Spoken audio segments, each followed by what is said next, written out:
Number one, I just want to thank all of you for being present today, because we did extend an invite and I can see that the turnout is good, and that shows the commitment that you have towards understanding what market conduct is, and just being able to work together with us as a regulator as we embark on market conduct supervision.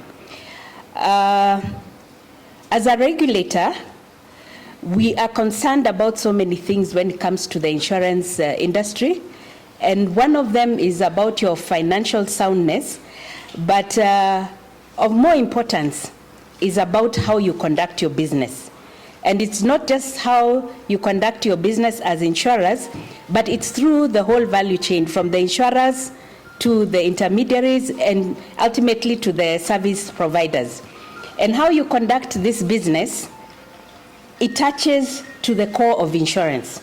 Because if we remind ourselves what insurance is, it's about keeping a promise, and it's about that policyholder.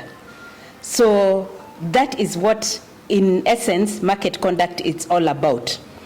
And we have talked previously about TCF, which is treating customers fairly.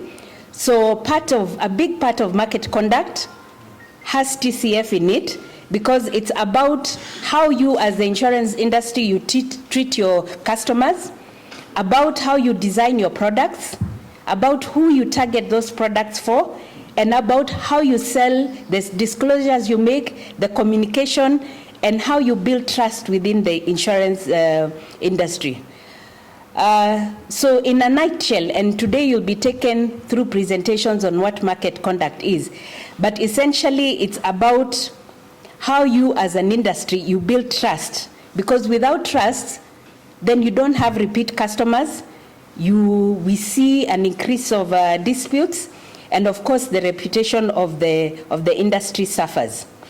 We have done an analysis, and for the insurance companies, we did send you some documents to fill. And having done that analysis and looked at the data that you submitted, we have a lot of concerns when it comes to market conduct. Number one, from the data that you have given us, and it points to a lot of issues which touches on the customers.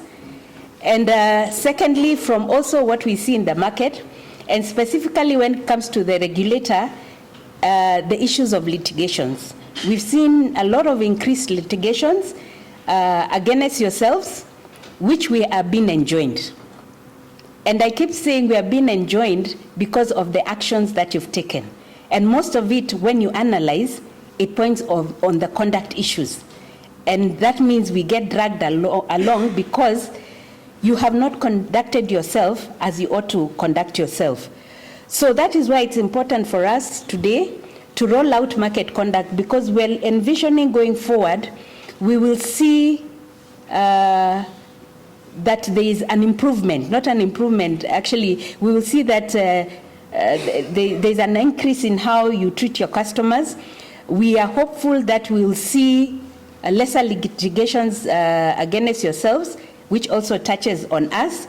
And also, what gives us most of the issues as Market Conduct Directorate is the issue of claims, which translates to complaints when it comes to us.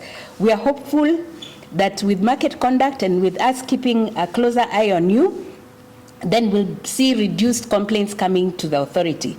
So what is different? Initially, we used to do what is called complaints resolution. And the complaints that stem from your, can I say, delayed claims payments would then trickle to our office. And that was us being reactive. But our change to going to market conduct supervision is making us more proactive. So you'll be seeing myself and my team in your companies doing on-site inspections, and our focus will be mainly on conduct issues.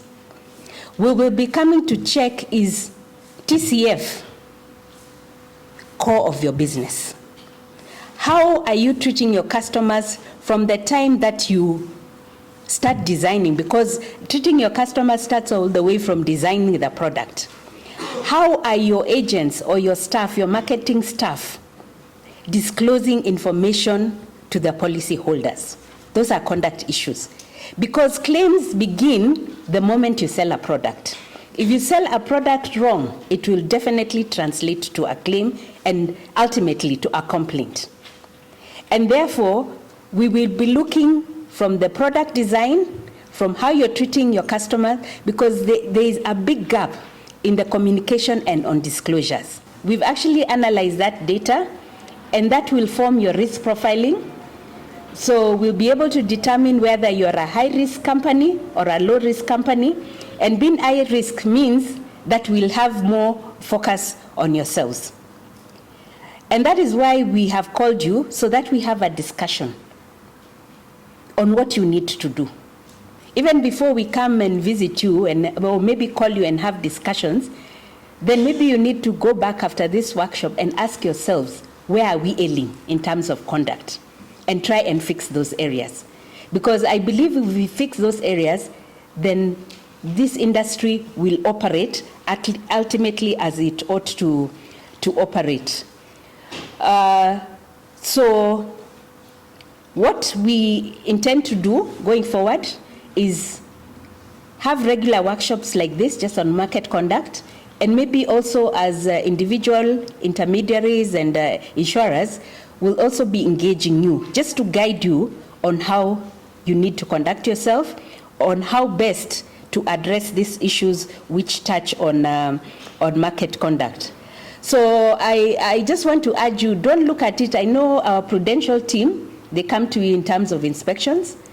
So don't look at it like we are giving you an additional burden. It's just that we're looking at raising the standards of the industry and ensuring that we treat our policyholders in a fair way. So I urge all of you to embed a customer-centric culture at all levels of the organization. And I keep saying that market conduct is just not for the staff of an insurance company. TCF, as you've been told before, it starts from your board to your management and to the lowest level of your employees. So this is something that should be embedded in the strategic plans of all your organization.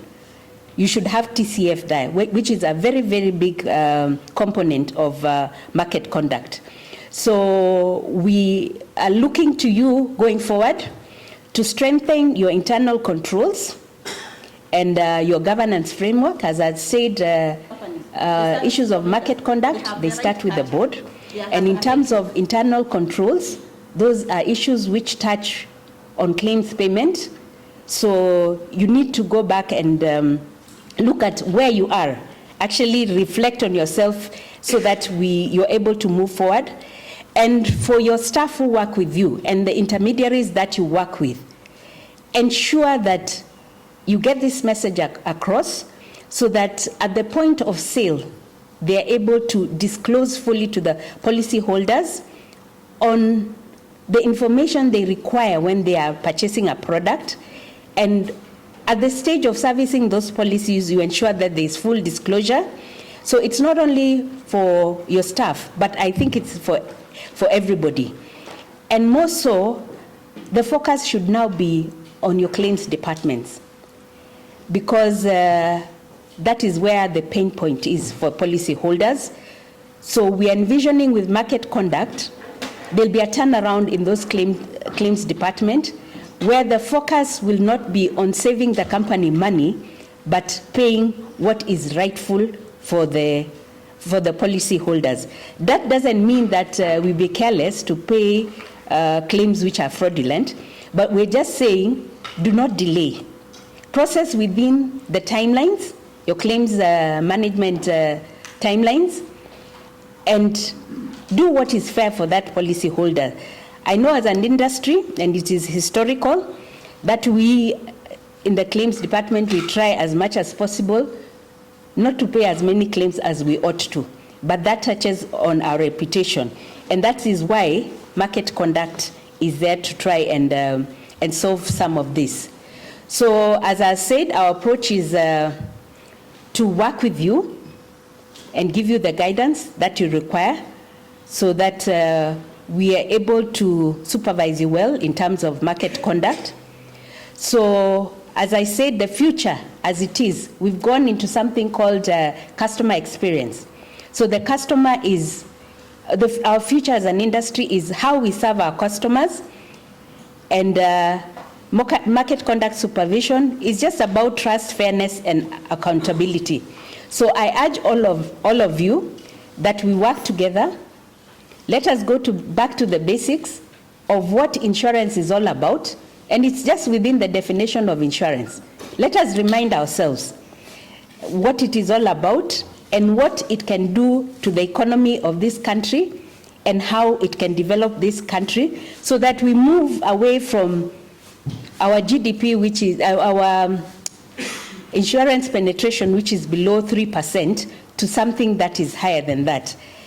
Let us look at what other countries are doing, like South Africa and Egypt, and those ones who are before us in terms of GDP, who have also embraced TCF and market conduct supervision. They're enhancing their markets. So we also want to enhance our Kenyan market. I don't want to take long because most of it will be done within the presentation, but I just wanted to set the pace in terms of what you expect. And I would urge all of you to be interactive, ask all the questions. We are here for this half day so that we can guide you and we can clarify on the way we want to go forward. Thank you.